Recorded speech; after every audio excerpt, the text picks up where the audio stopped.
topics and opinions expressed on the following show are solely those of the hosts and their guests and not those of W4WN Radio, its employees, or affiliates. We make no recommendations or endorsements for radio show programs, services, or products mentioned on air or on our web. No liability, explicit or implied, shall be extended to W4WN Radio, its employees, or affiliates. Any questions or comments should be directed to those show hosts. Thank you for choosing W4WN Radio.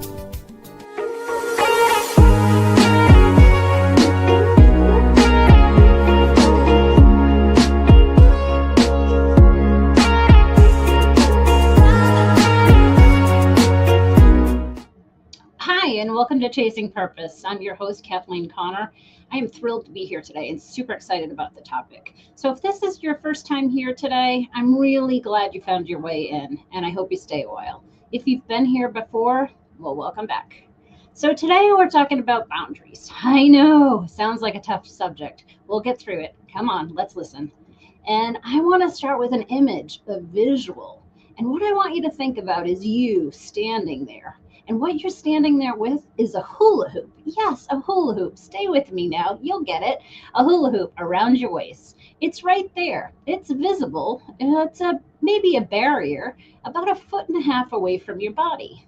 And it's in every direction. This is your boundary. People can actually see the hula hoop. They can stand really close to you outside of it. They can talk with you, they can laugh with you, they can connect with you, and quite frankly, they can be in a relationship with you too. What they can't do is step inside the hula hoop without your permission.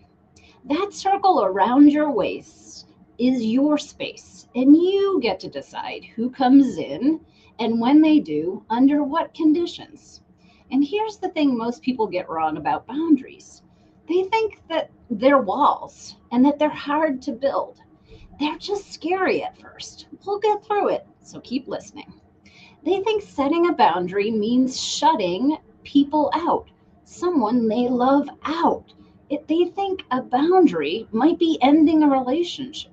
It might be being cold or cruel. That's not. A wall would be 10 feet tall, maybe out of concrete, certainly a barrier surrounding you where no one can get through. No one can get close to you, and you're isolated, and they're outside of it. The hula hoop is different. People can still see you, and you can see them. They can hear you, you can hear them.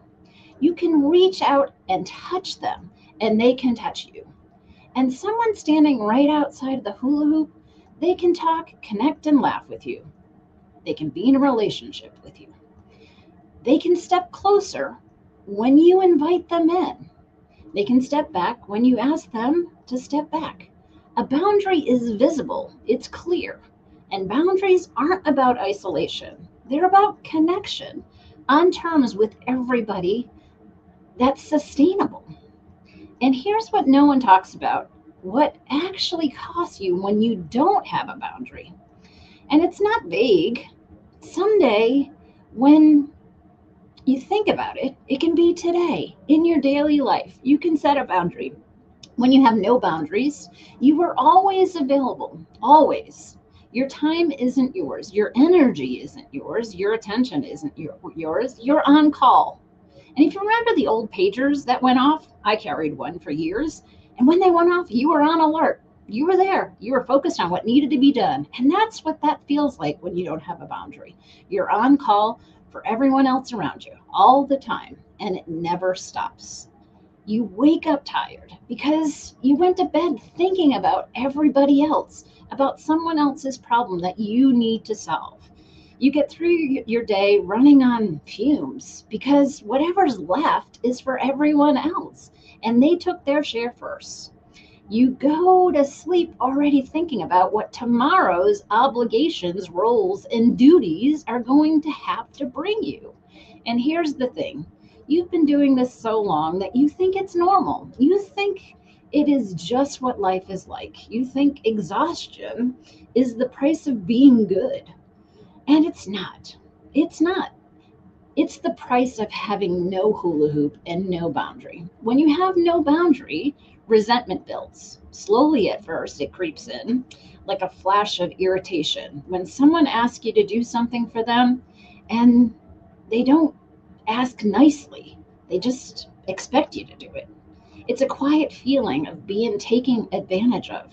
The moment where you catch yourself thinking, does anybody ask how I'm doing? And you push it back down. You tell yourself you're being ungrateful if you have those feelings. You remind yourself how much you love these people and how much you need to do for them. And resentment doesn't go anywhere. It just gets buried underground and deep inside of you. And the underground resentment, it's toxic. It eats away at yourself, your body, and your relationships. And that stuff, that boundary, that feeling of wanting to do everything for everybody makes you pull back in ways that you don't even realize.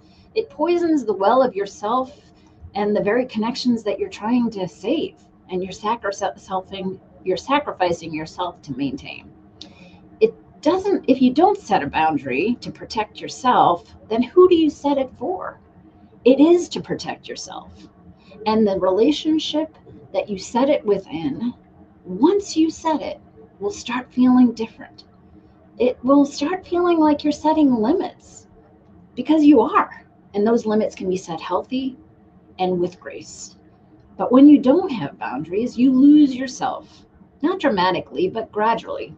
The things you wanted, the opinions you've held, the person you were becoming, they get crowded because there's no room. Every available interview is occupied by someone else by not having a boundary. And the sneaky thing about not having a boundary is that it happens so slowly. You don't even notice it until you wake up one day and think, gosh, I've lost myself. You look at yourself in the mirror every day and you say to yourself, who am I? And what have I become? And that feeling is because you haven't set a boundary with grace and with clarity. And those things have to come. Let me tell you about the first boundary I remember setting. Now, when I graduated from college, it was in the early 1990s. And, at the time when we were graduating, our goal was for our first job to pay us our age. Now, I graduated just before my 22nd birthday. My first job out of college, it paid me a whopping $22,800. I met my goal and I was excited about it. But for some reason, that's what we all talked about for our college graduation, was making our age in salary. That was important to us. It was a goal that we all set. And we talked about it openly. And that was what I achieved. So I went away. I moved away from my parents and moved to the other side of the country. And to my first experience moving out of the nest other than college itself. And college was still close to my family's house. I could still drive there within 55 minutes or so and still show up on the weekends or unexpectedly for meals. Anyway, I was at my first job. I was in my first committed relationship. And by committed, I mean paper written. It was a marriage, and we were young. He was 2 years older than I. And he and I lived in a very traditional upbringing. And with those traditions, it also meant maybe things needed to be done at a certain pace and at a certain time. So we had to get married by 22. We had to have a house by 25. We had to have babies by 30. And all of that seemed good in talk. But when it started to happen, when we got married, when we bought our house, and then the next goal was kids, I started a career in those times. I felt like I was starting to become myself, starting to really branch out and expand my wings. I was meeting new people, new cultures, doing new things, experiencing, learning, doing lots of things I had never done before in a different environment without the control and presence of my family on a daily basis, other than phone calls, of course. And as we went on, there was pressure and discussions about me becoming a teacher. He and I both grew up with teachers in our family. It was an honorable role, and we respected teachers tremendously. We were raised by them, and we were around them in our family unit all the time. But me being a teacher, that didn't seem like something I wanted to do. It didn't seem like something that I would be satisfied in. And I was receiving a lot of pressure from him. Lots of discussions around how great it would be to be a mom and a teacher. I would have summers off. I would have the vacations at the same time the kids would. There was a lot of discussions about what I needed to be for my career, for him, and for our family, even though we didn't have one other than ourselves. So it went on for months. It seemed like years about me being pressured into being a teacher. And I finally relented and went down to the local university, scheduled an appointment with the head of admissions, and talked to this nice woman about what I was feeling and what I was hearing at home and the pressures that I was under. And she heard my hesitation. She heard my love of the profession and knew that it wasn't something that I could do or felt that I could do, not because I couldn't do it by passing the grades or getting into college, that certification program, but just wouldn't feel satisfied with it. Anyway, during the conversation, she asked me to come back the next Saturday and take what they called the vocational exam at that time. I, of course, said yes. It was for free. And what was it? Just a lot of my time out of the way. And maybe it would glean something. Well, I went down that Saturday and took a 4-hour exam. Now, it wasn't like taking the SATs. It was quite easy. It was like a personality exam and a personality test. There was no pass or fail. It was just what I felt like, what I knew, how I felt myself, and how I knew myself. And after the test, I came back the next Tuesday. And in those days, things were very paper driven. They were very much, into a binder. I received a binder from her the following Tuesday. It was a 1-inch binder filled with probably 100 or 200 pages of what my exam results were. I was like, oh my gosh, what did I get into? What is this? It looks like the Bible. Anyway, we didn't go page by page, but the section and the answers were right there in front of me. And it led me to know that I was right, that in 100 vocational questions or careers that I was asked about, 100 of them. Now think about that, 100 professions that I was asked about in 4 hours on a Saturday, that I sat there and answered honestly and candidly of what I wanted to do. The teaching profession, one I admired and was surrounded by through my whole life, was number 99. There it was on paper, number 99. That's where it fell out of 100, which was number 99 for career choices that I should make. The closest thing to being a teacher was number 5. And it wasn't even really an academic teacher. It was a bus driver. That was the thing. For number 5 was a bus driver. And when I saw that, I was like, oh my God, I could certainly do that. I could see myself engaging with the kids as they entered the bus. Hey, Julie, nice shoes. Look at you shining today. Hey, Max, how are you? Fist bumps all around, right? Get in the back, buckle up. Let's get going. That's the way I saw myself, more as a bus driver than ever as a teacher. Anyway, when I received the binder and I went through it, this nice woman, the admissions officer, was kind enough to take her time, but I knew already what the answers were going to be. I went home that day with the binder, hesitant to tell the results, because I knew the expectations that I had from somebody else was to be a teacher, was to be a stay-at-home mom during the summers and to be a teacher, have the same vacations as our kids, even though we didn't have any, right? So anyway, I went home, waited a couple days, of course, to build my courage and set a boundary, and sat at the dining room table and said, hey, I know, and I've been hesitant about being a teacher and enrolling into this program, and here's why. Because at that time, my career was getting to be really important. Now, I wasn't making $22,800 anymore. I was into what I thought was a career. I was building, getting acknowledged, and having advancements. I was making almost three times that amount of money. Now, again, it wasn't about money. It was about learning and making friends and building relationships. And that's what I was doing every day. Now, I wasn't teaching, but I was learning, and that was more important to me than anything else. And I was building relationships. So I went home a couple days later and I opened up the binder. Well, I didn't open it. I sat it on the kitchen table and I said, hey, I want to tell you, I know that you really want me to be a teacher, but it's not for me. It's not something that I think I can do. It's not something that I think I could be happy at doing. And there was some frustration with him. There was some anger. There was some, I can't believe you're doing this to us, to me, and how it affected him in my decision. I opened up the binder and showed him that number 99 was the teacher, and that everything else, all of the top 10 or 25, were exactly things I wanted to do. There were things around relationships. There were things about selling. There were things about being around people. There were things about other activities and other things that I enjoyed besides being a teacher because I knew I wouldn't enjoy it. Of course, I could be good at it. I could be good at anything I wanted to do. I just wouldn't feel satisfied or fulfilled. So I set a boundary with him. And that was the very first time that I had to and wanted to set a boundary with somebody and said, you know what? I'm just not going to do it. I'm not going to roll myself into a career, into a course, or into classes or a college, get a certificate and do something every single day that I'm not going to enjoy just for you and for a life that we don't even have yet. And that started. The boundary started with some anger and some resistance from him. And I realized that I had to stay true to myself. I had to just keep going with what I knew and what the test had shown. The results were there. I didn't have to do something that I wanted to do. And here was the facts that I wouldn't be good at it. Now, that was important to me. And I stuck my ground and I stayed there. And it was true. It was hard to listen to him and to listen to his disappointment and his anger and the choices that I had made for the betterment of myself, which would therefore be the betterment of our family. That's what was important, right? Me to be happy and to be satisfied so that I contribute in a happy and satisfied manner within a unit, right? Contributing member.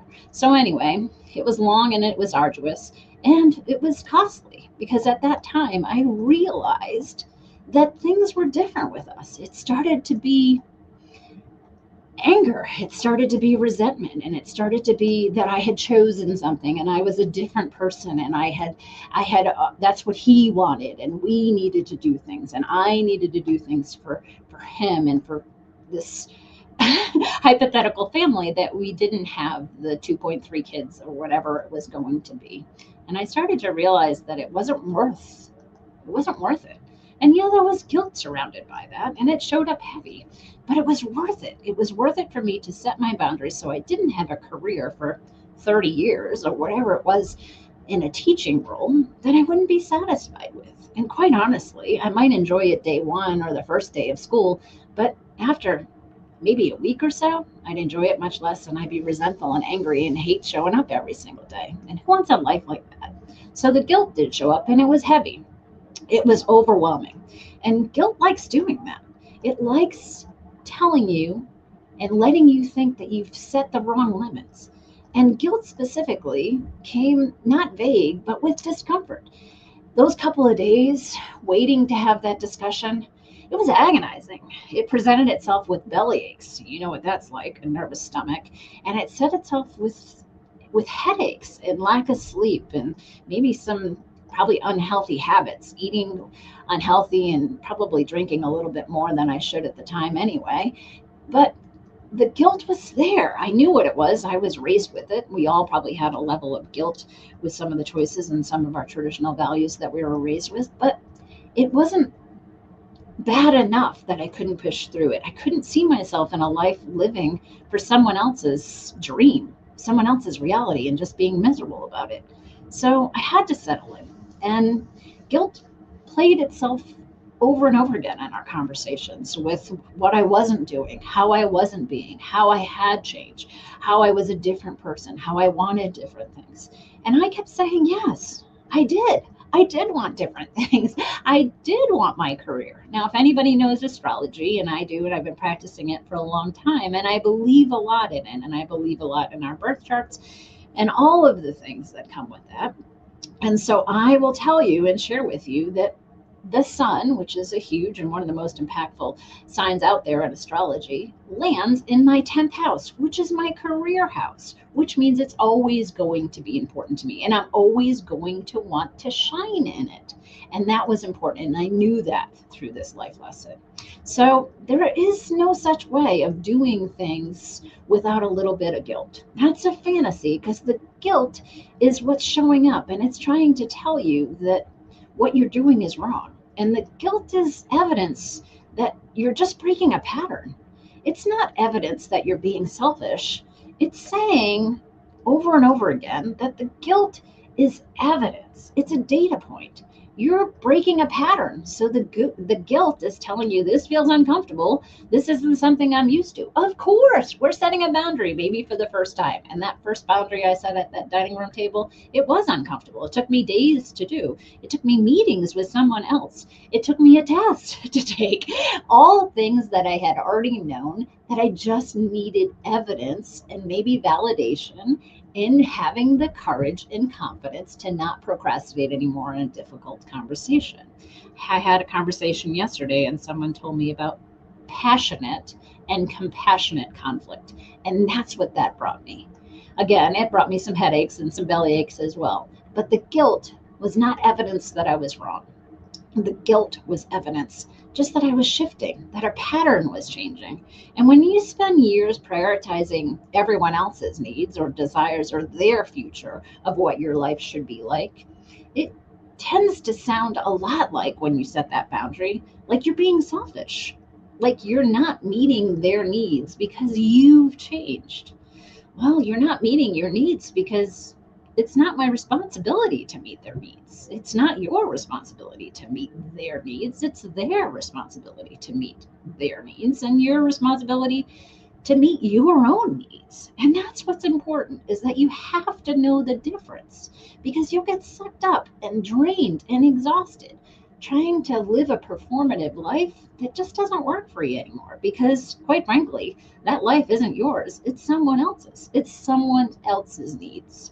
And it's not necessary. It's not what you should be doing. And when you spend years doing it, though, you keep saying, gosh, I just have to. It's my role. It's my duty. It's not. Stop saying that. It's not your role and duty to make someone else happy or to fulfill their needs. You can certainly influence someone's happiness and needs and make sure that they are doing the right things in a healthy manner to create them themselves, but you shouldn't fulfill them yourselves. And that's not being cruel or feeling cruel. It's not. It's being honest. And guilt can be pretty loud. Even your partner, when you're having that discussion, can be pretty loud. People, when they lose control of a situation or of someone else's emotions, tend to get louder. And loudness and volume do not change impact. It only changes the volume and the noise. And it's like dealing with a child or something else. When you yell at them, they may hear the first one or two words out of your mouth and your tone, but they shut down and they turn you off. So being loudest isn't the best approach. It's just noise. And that isn't helpful for anybody. So right after you say your boundary and right after you set it, you just pause. And I know that silence will feel agonizing. It'll feel painful, and maybe the stomach problems will come up and the headaches might start, but sit in it. Don't change. Just sit in the silence. If someone has to turn up the volume and try to control the situation, you don't have to participate. And most importantly, you don't have to get triggered by their opinions. They're trying to convince you of their feelings. Those aren't your feelings. Let them have their feelings, and you don't need to do anything about them. Let them feel their feelings, and you feel yours. Don't apologize for having to set a boundary or a limit. You're going to feel guilty. You're going to second guess yourself, especially at first. The first time, it's going to be agonizing. It's going to be hard. It's going to take days. And you may need that evidence. You may need that thick binder of facts so that you can prove your case. But you don't have to. You may just need it the first time, maybe the second time. But after a while, you'll get the understanding and the feeling of what a boundary feels like. And setting it isn't pushing people out. It's actually letting them stay in a relationship that's more healthy for them and more healthy for you. It's sustainable because you both are participating at a healthy and productive manner. Not setting a boundary is not doing that. You're going to wonder if setting a boundary might be harsh. You might feel like it's harsh and set the boundary anyway. The harshness won't last. That feeling of guilt and being cruel, it's only a fear. It's only a feeling. Let it pass. Sit with it and let it pass. Do it anyway. And before you go any further, I have a lot of women that have problems within my clients that have problems setting boundaries. I don't know what it is. Men have problems with them too, but most of my clients are females, and they feel a lot of resentment. They know what it feels like to be drained. They know that something isn't working, and they can't name it specifically. The thing that needs to change is that you're not setting a boundary, and you're not broken. You've spent so long ignoring your own signals that you've stopped being able to read them clearly. You don't know what they are anymore because they've come and go every single day. Your resentment is a map. And whenever it feels like the most resentment in your life, that's where the boundary is missing the most. So let's say that again. Wherever you feel the most resentment, or the most dread, or the most hesitation within a conversation or a connection, that's where the boundary is missing the most. That's where you're avoiding setting the boundary, but that's where it's needed the most. Think about it. Where do you feel taken advantage of? Where do you feel invisible? Where do you feel maybe a little dread in showing up every day? And where do you keep giving and feel like you're never giving enough? That's the location that the boundary is missing. That's the location that your hula hoop has to be present. That's it. Start with that one, the one that's costing you the most right now. And name the specific behavior that needs to change. Not, I need to be nicer. I need to be better. I need to do more. That's not a boundary. That's a wish. A boundary is specific. It's a behavioral change. It's clear. What I need you to do is to stop commenting about this. And maybe it's, I need to stop commenting about myself. The hardest critic is the internal one we have about ourselves. So when we look in the mirror, most women, again, I can just generalize, we look at ourselves and say, I need to stop making comments about my body. I need to see all the good. And you need to set boundaries with people that you can only be available when you can be available and not when they need you to be available. And it can sound like when a coworker comes by your office continually to chit chat, it can sound like, I have a deadline and I can't do this right now. But if you come back in an hour, I might be available then. Or I have a really busy day. Maybe Thursday is better for us to do lunch and catch up. You set a boundary slowly and with specifics. You don't leave a conversation or relationship or hard situation abruptly. I know we all have a tendency to do that.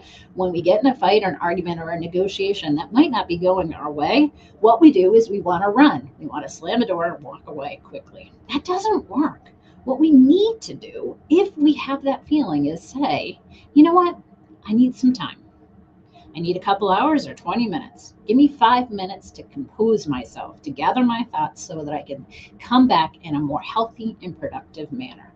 And believe me, that's a boundary worth setting.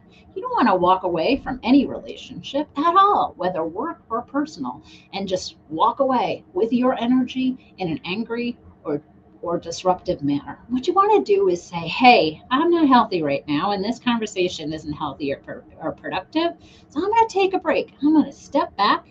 I'm going to come back, though. More importantly, that's what we need to do. We need to make sure that the person doesn't feel abandoned. We don't walk away without setting a clear time frame that we'll be back. We'll let them know we're coming back. Don't worry about me. I'm not leaving you forever. I just need some time to compose myself. So when we have to leave with urgency or anger or whatever, because things are unhealthy and we don't want to escalate them, we choose the right approach in setting a boundary and saying, hey, I'll be back. I'm not abandoning you.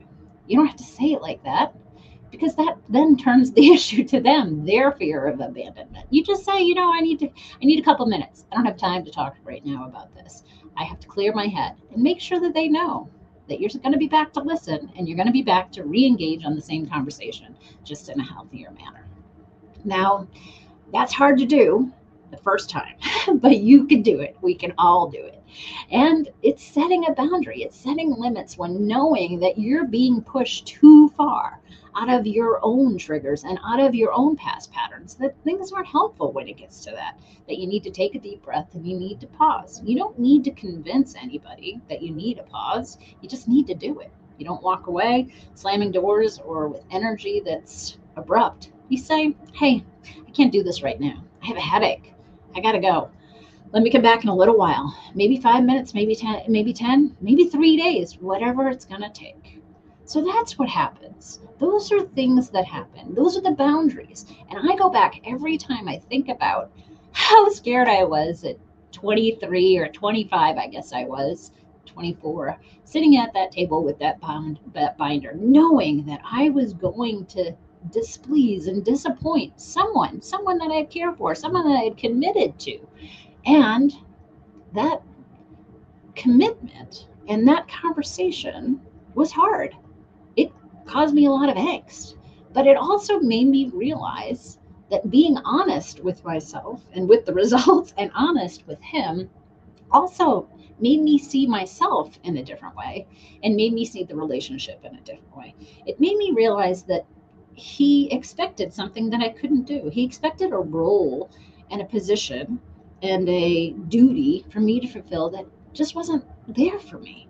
And yeah, it was just the beginning of the end. There was a lot of other factors there as well, but I just knew that I just couldn't be a teacher to satisfy his needs when it wasn't satisfying mine.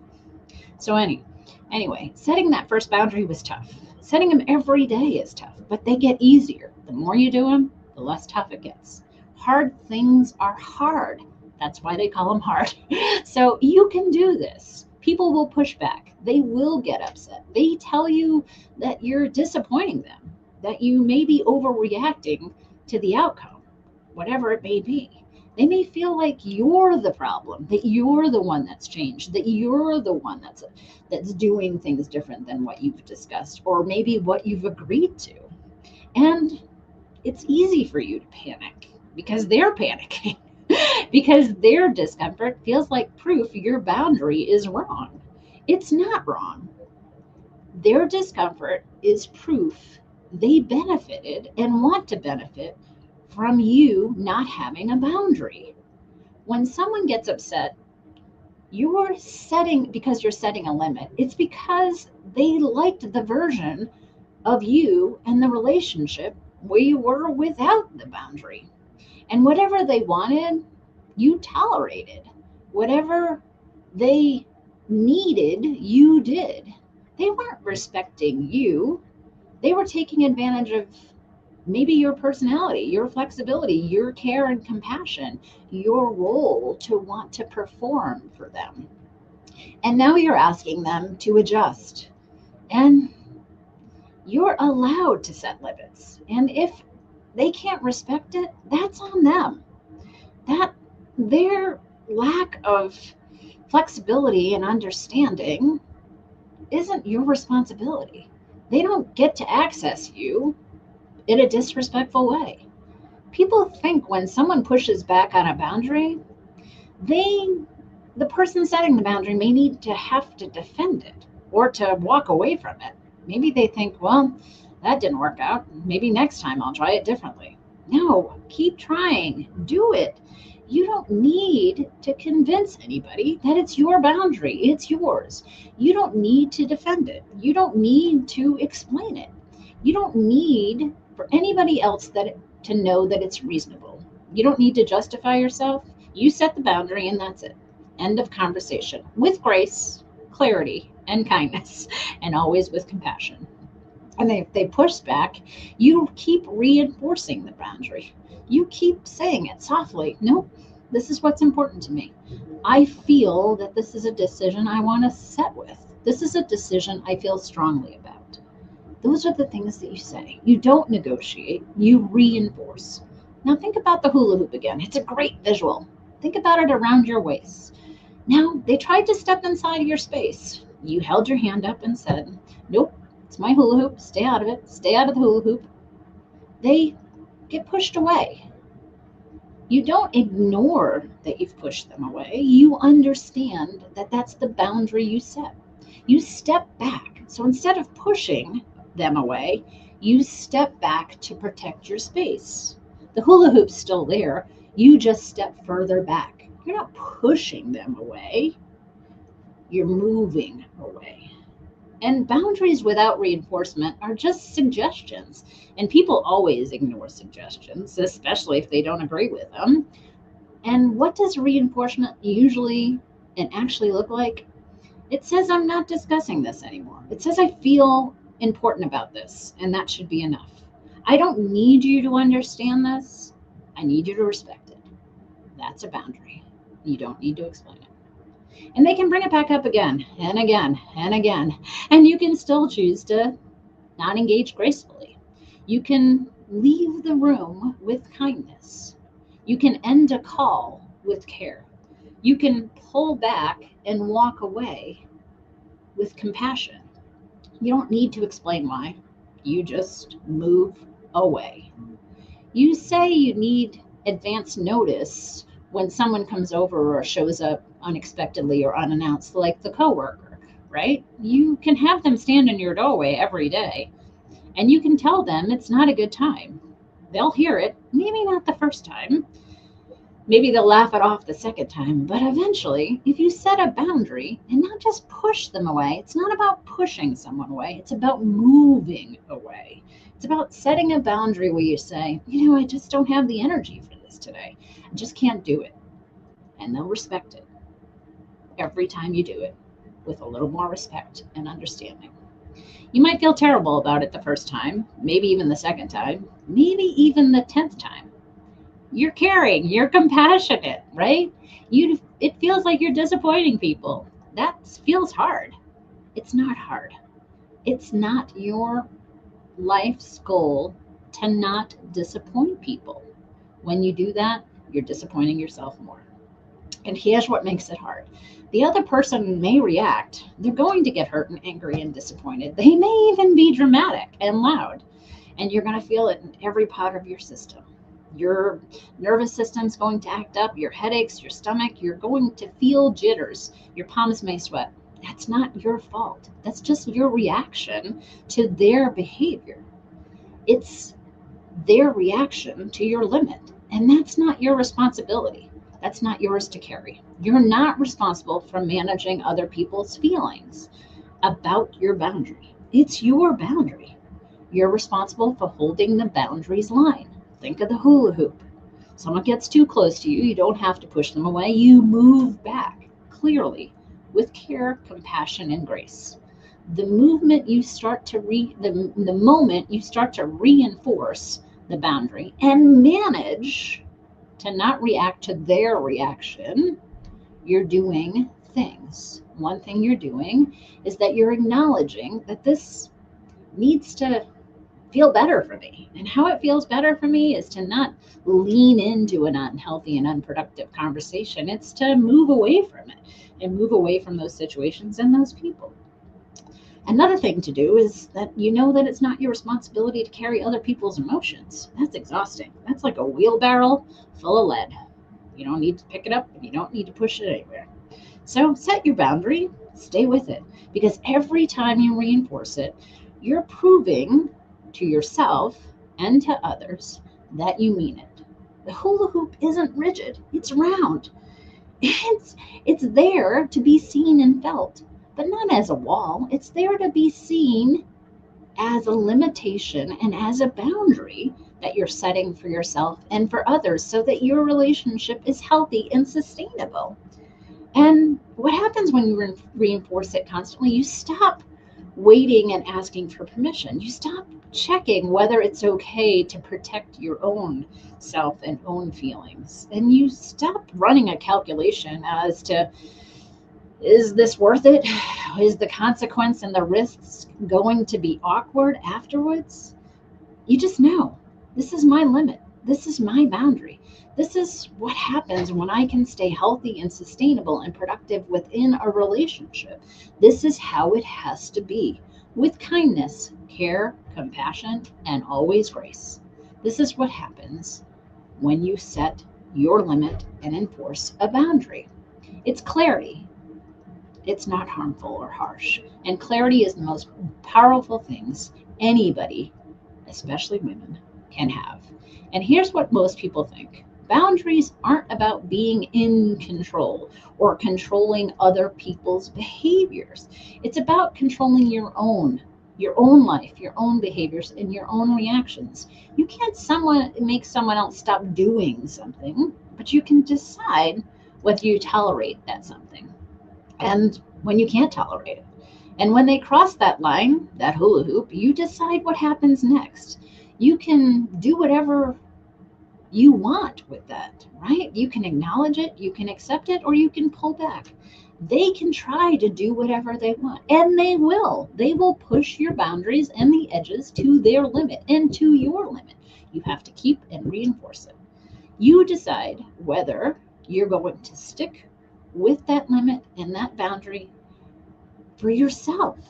It's completely different doing it for others than doing it for yourself. Most people think a boundary is something that you put on to somebody, into a relationship, or you put a boundary on another person, like a fence, like a wall you're installing to keep them out. It's not. Boundary is something that you put on yourself. It's a commitment to make to yourself and how you'll behave when your limits are crossed. You acknowledge it, you pull back, and you say, not this time.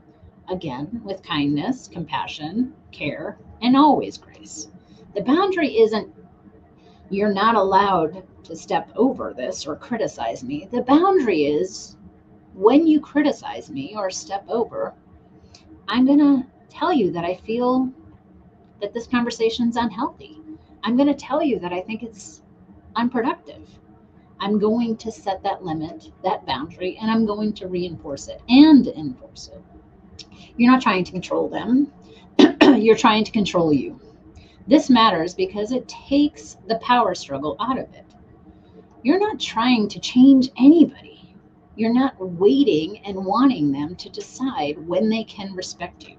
You're deciding regardless of who they are and what role they play, what boundary you're going to set with them, and when and where you're going to let them in that's sustainable, healthy, and productive. That's what matters. Everything within a boundary has to be for yourself. The outcome is information. The outcome either moves you forward or pauses you to reset so that you can move forward. Someone tells you you're being too sensitive, too rigid, too demanding.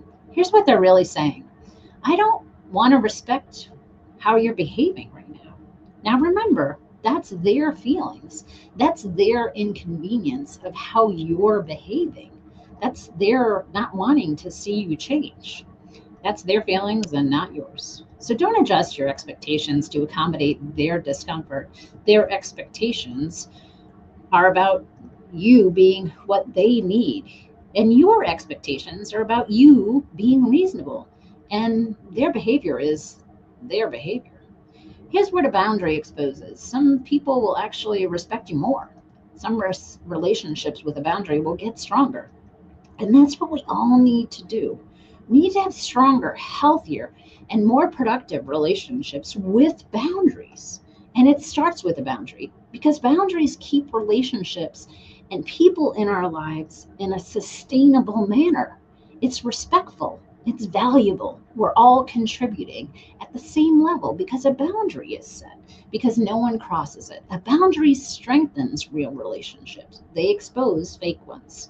And here's what we actually lose when it teaches us that someone exits. It shows you that a relationship was really built on. In my relationship, however many years ago in those early 1990s, it did fall apart. It didn't fall apart because I wasn't going to be a teacher. It fell apart because not wanting to be a teacher made me realize what I wanted to be, and that was different than what he wanted me to be.